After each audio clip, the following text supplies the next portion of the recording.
My papers everywhere. I'm sure you will. She's gonna timestamp it and give you a copy. And you guys got some thin paper. Really get apart. Let me call the. She's gonna talk to you about your request. I'm gonna call the city attorney. In the office area, so I'm out of the public. Like, so I don't.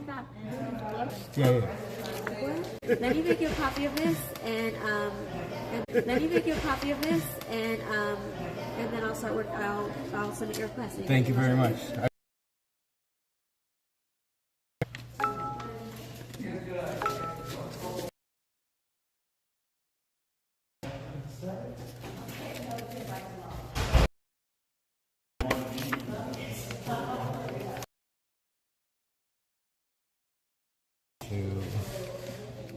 So number one.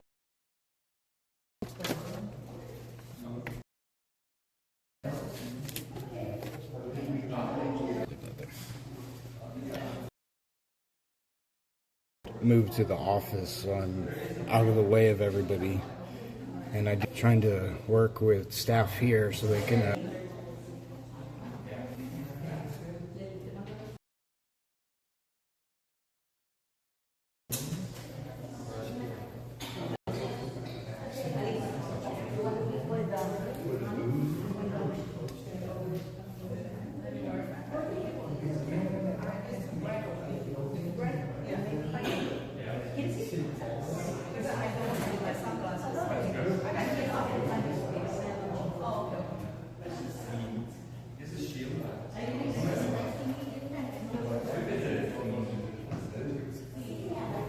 I'm gonna mute out for this time period. Stay with me. We'll be right back.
So I can. Thank you I'll accept it. for reminding me that it was muted because you were gone. I was like, oh, let me turn it off. So I will. The person who normally takes them and should isn't available, so I'm going to take them. I'll stamp them in, give you a copy. I'll wait for your email to be digital, and I'll make sure to deliver this to the attorney's office so that they can get in touch with you and whoever for the process to start that process. Right. I didn't leave contact information, but you guys have my contact information. Yeah. So I'm not trying to be rude about that. I just thought about it while. Can I just write it down again? Yeah, I would prefer it be written right here on the last page. Yeah, right. I can, and then I'm gonna do my signature because, like I told you, I wanted to at least have my signature on it right now. I'll give you a copy once you sign it and I stamp it of everything again. Right. So the email is, and I'll try to. My chicken scratch. I can read it. That's where I sent the email this morning. Right.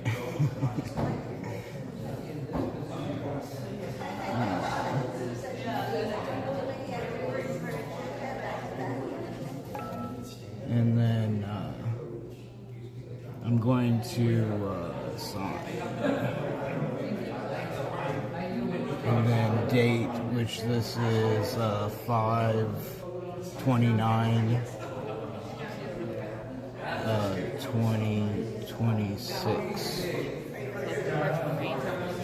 And then, okay. And then I have this one, and yes, that goes with that. That is the interpretation of what's quoted. So they need that to kind of play.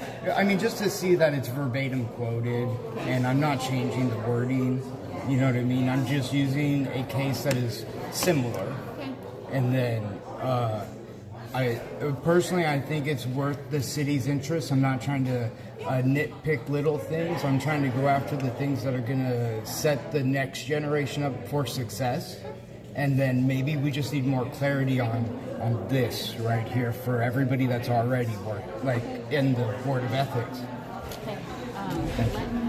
You want to connect this to this? I mean, I'm gonna put a star here to connect the dots for them, but that's, I mean, it's basically your guys' own paperwork that was provided that night. Okay. And, you know, like I was showing you, I have so that's just my copy of that night to prove that they were highlighting this. Oh, okay. I'll make a copy of this. I'll give you the original back. Okay, that'd work. Okay, hold on just a second. Thank you.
Okay. I'm glad you guys didn't hear any of that. So, per the Board of Ethics 2.28.090, we are trying to seek grievance to a complaint made today, and instead of using the all complaints regarding violations of this chapter, right, because the violations of this chapter don't only include the violations of this chapter, they also include, and this is B now, the board may refer matters to local, state, or federal enforcement agencies. So in that paragraph where they say they can refer, it also says, but not limited to the United States Attorney's Office, the California Fair Political Practice Commission. I skipped one, sorry. The California Attorney General's Office, the San Diego District Attorney's Office, the San Diego County Grand Jury, and the Fair Political Practice Commission. So those are all the agencies that can be made referrals to. I'm sure there may even be a couple more that are not listed here, but as of right now, we're seeking a grievance of a Brown Act violation. And as far as I've been able to research, the person to do those investigations is going to be the San Diego District Attorney. And so right now we just dropped off a copy here to the Chula Vista City Clerks. We tried to get it with the City Attorney's Office, but here's our stamped copy. And then it's signed, dated. And then we have a CPRA request for the city attorney's emails about the event. I'm still not telling you guys what it's all about yet, but we will tell you here shortly. We're going to the DA's office next, if they're open. This is all emails regarding a hosted mayoral candidate event on May 21st, 2026. This includes any advice given or received regarding whether council members should lawfully host or participate in the event. So we have, I didn't do exhibits, but I have printed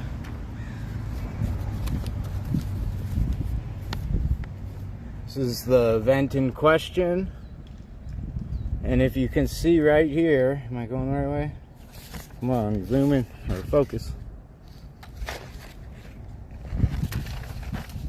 You can see right there, it says hosted by council members. It may be a little hard to read, but it says hosted by council members. And then it says community fundraiser.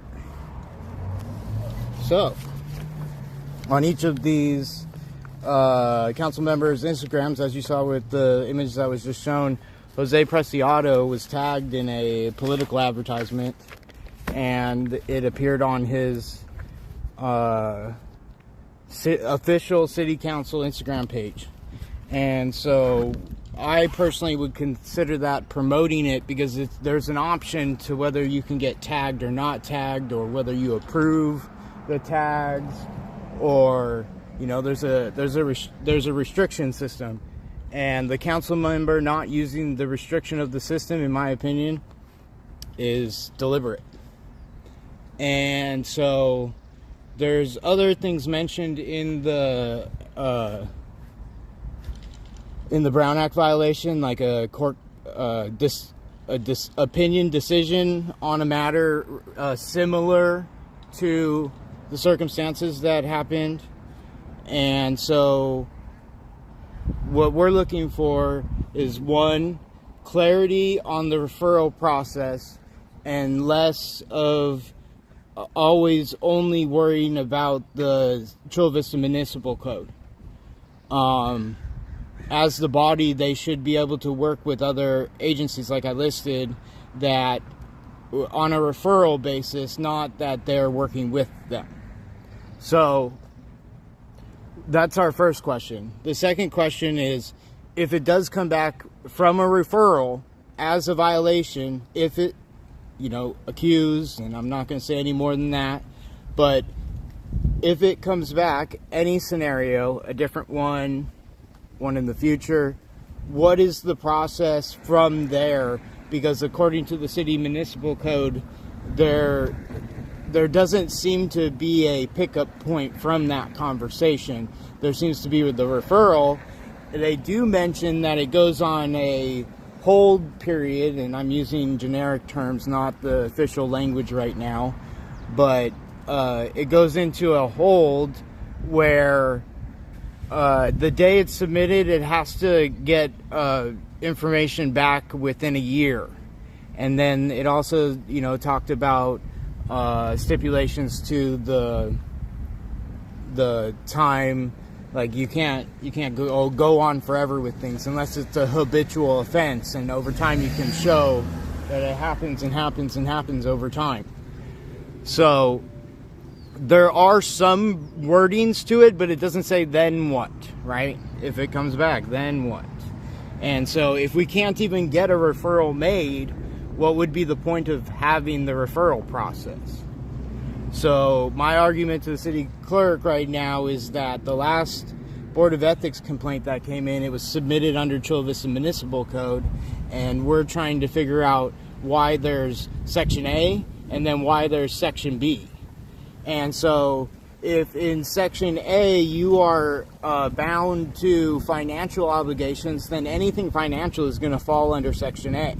But if your complaint is referred as or submitted as a referral, then the referral process would apply.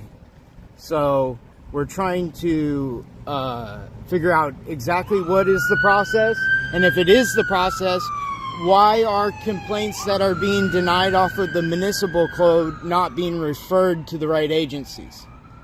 Per the last Board of Ethics meeting with the decision of Angelica Martinez, and them not pursuing or getting past the prima facie to initiate an investigation. And then at the end, when you listen to the video, even the board members comment that they think there's something more to it, but they don't think it's covered under the Chula Vista Municipal Code violations. They think it went to another agency, but yet they didn't make the referral to the agency. So that's what sparked this, knowledge to then pursue what I found. I think the date lines up where it was like 2 days before was the Board of Ethics meeting on Wednesday that week. And then that Thursday was the 22nd when I saw like the posting of it or something. I believe that's the correct time frame. Double check my dates real quick, because I'm pretty sure on the number, not the day.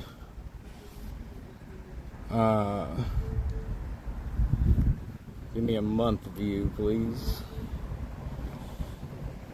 Alright, so the 22nd was a Friday, and the event was a Thursday on the 21st, and then I'm almost 100% sure, I'm looking on the calendar right now, that I was at a Board of Ethics meeting that night. Board of Ethics regular meeting, May 20th. And that's reflective of the paperwork I have in my folder. I'm just looking at my calendar and talking to you guys. I can pull it out and show you guys real quick. Here is the May 20th agenda. Okay. Here is the section where they highlighted A. I put the pen one there today. It was not there. They highlighted A to get the commissioners to focus on only A, and yet if you read B, the opinion of B is for the referral, right? Now, here's my opinion to why they did this.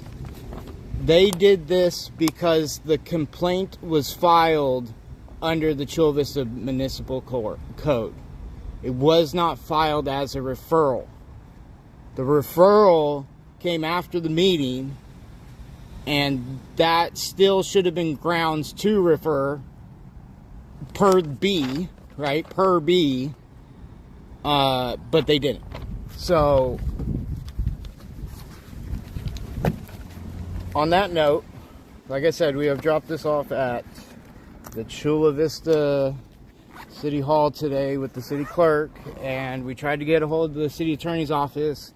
They wouldn't send someone out. They claim that the girl who is the city attorney's office for the Board of Ethics, she wasn't available, or she wasn't in, and that's fine. It is what it is, you know. It's a short day today. They only work till noon, so it's 8 to noon, and I showed up about, I don't know, 10:45. So stream's been going for 40 minutes, so maybe even a couple minutes before that. Right now, I'm, like I said, looking at the San Diego District Attorney's place here in 3rd Avenue. I know where it is. I just want to call them and make sure they're open, because if they're not even open, what's the point of going?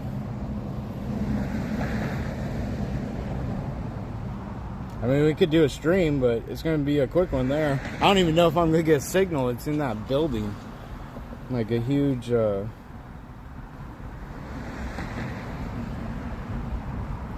skyrise.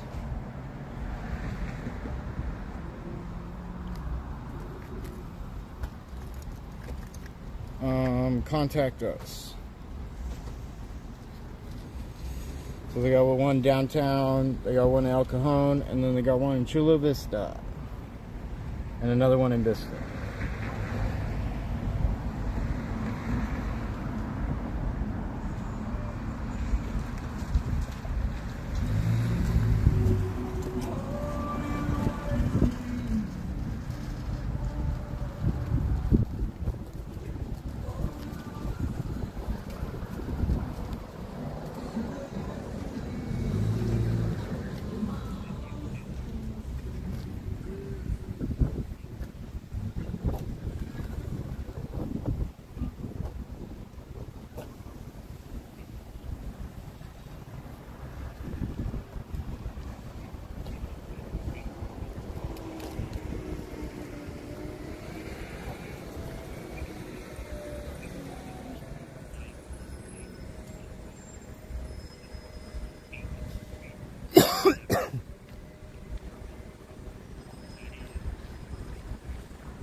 Oh, they're open until 5 p.m.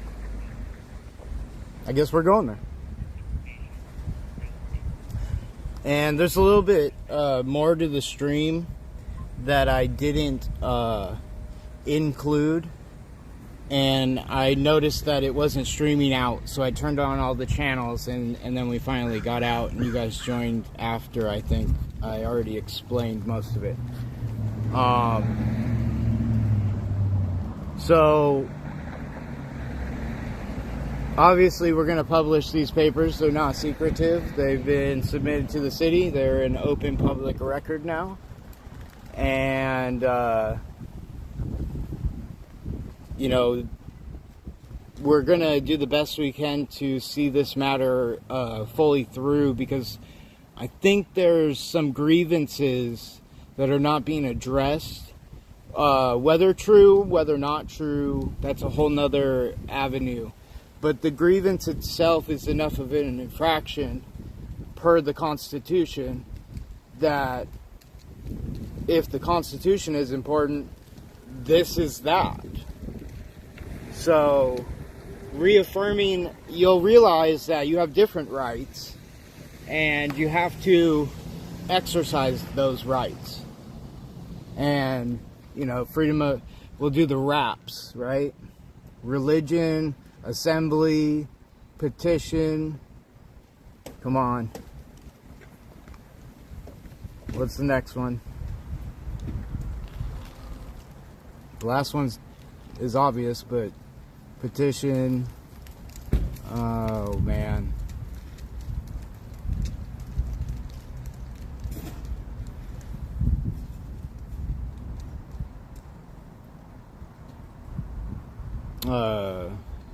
Man, I want to say,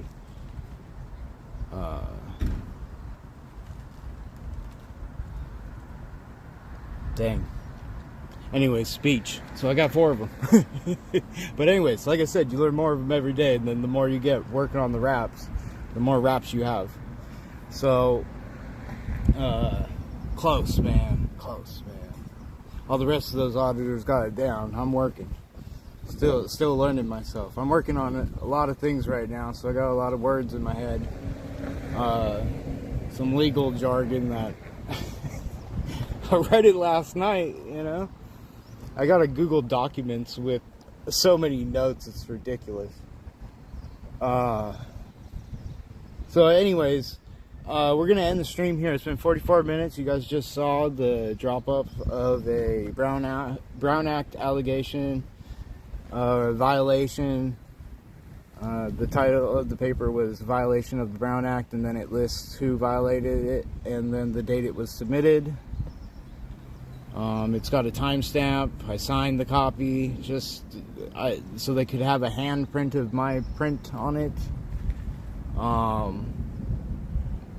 You know, I pretty much provided the research, and then there's things relevant to being a press that include the ability to you know, talk to people. And so we're not going to be talking too much about everything that's said in the violation of the Brown Act, because if it goes nowhere, I'm not going to say nothing. And we're going to figure out a different method. If it goes somewhere, then we're going to plot, like, we're going to take the format, reformat it probably here at the city, because I'm just some dude on this corner. I'm a resident, I'm a local, yeah, all that, but I'm not like a professional writer. And so I would hope that they would take my example, make something similar, and then have enough ways for redress of grievance in the correct format that is listed according to the municipal code. Boom. So, you know, I also think there's quite a few links on the municipal code website that are not forwarding correctly. And so we'll be submitting an audit of the municipal codes website with all the links that aren't forwarding correctly, because it's not cool when you're looking for the state law, and then you have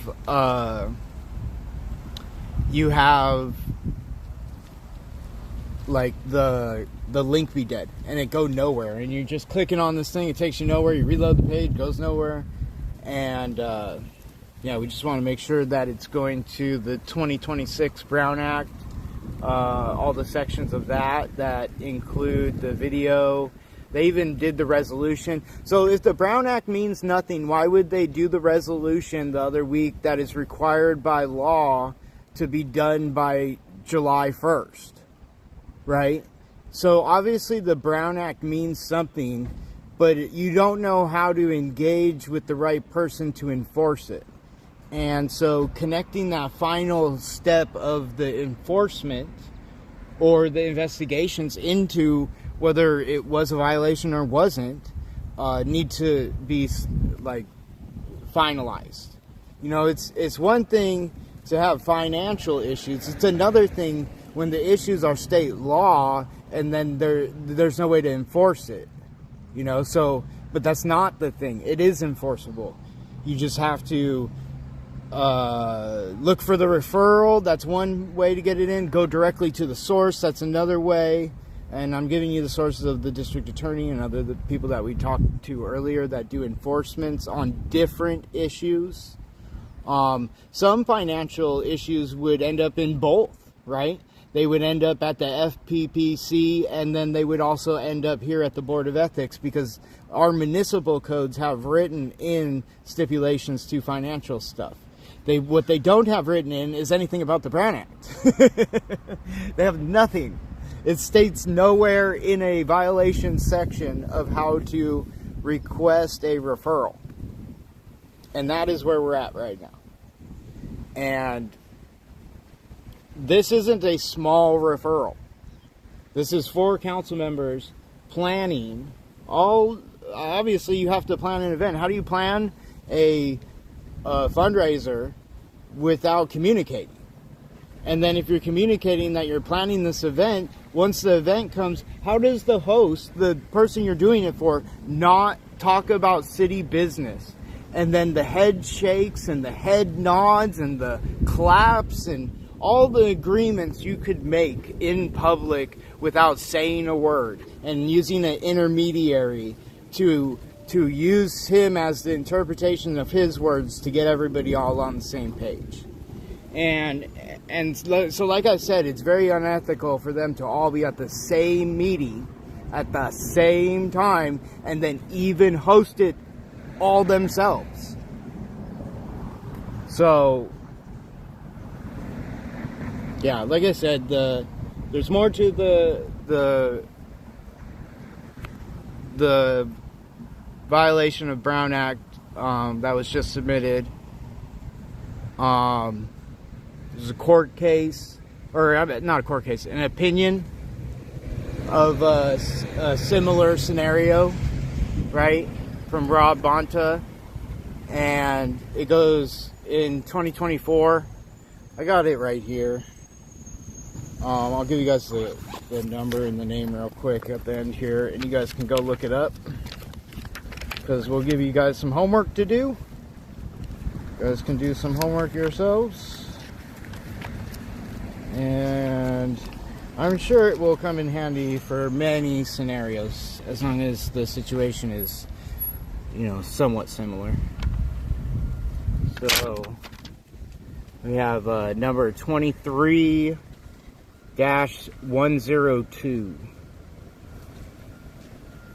And then you just look for the opinion of. So, yeah, like I said, they gave me back a full copy. I really appreciate the city clerk, their professionalism today in handling the difference of opinion is what I would first say. And then I would also include that I believe the interpretation done at another meeting was wrong, and hopefully we can maybe even see remedy to another referral that should have been made. So, best of luck for everybody tuning in right now. If you're just tuning in, don't forget to hit like, subscribe, share, all that, jazz.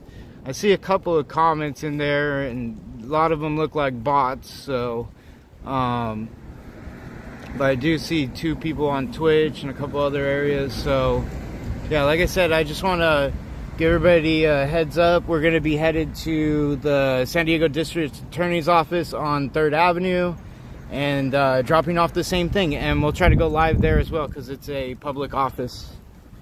So, stay tuned, you guys. Catch you in a minute.